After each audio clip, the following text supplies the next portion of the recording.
আজকে এই যে কিউট কিউট ছোট্ট ছোট্ট চিতই পিঠার আদ্যপাদ্য দেখাবো।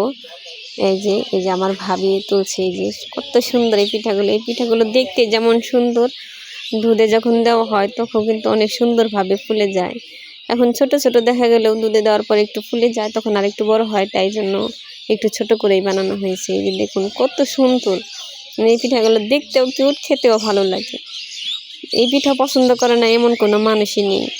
এই পিঠা সবাই বানাতে পারে না, তবে আমার ভাবি, আমার মা অনেক ভালো বানাতে পারে। এই যে বানিয়েছে, সবগুলো তুলে নিল। একটু কাঁচির মাথা দিয়ে এগুলো তুলতে হয়।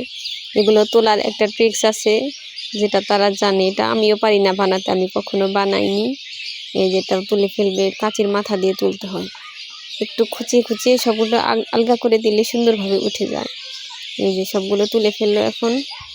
এই যে অনেক সুন্দর হয়েছে দেখতে, যেন একদম মানে রসগোল্লা যেমন ভিজায় এরকম আমি ভিজানো স্টেপটাও দেখাবো। এই যে একটু একটু করে সবগুলো এখন দিয়ে দিবে।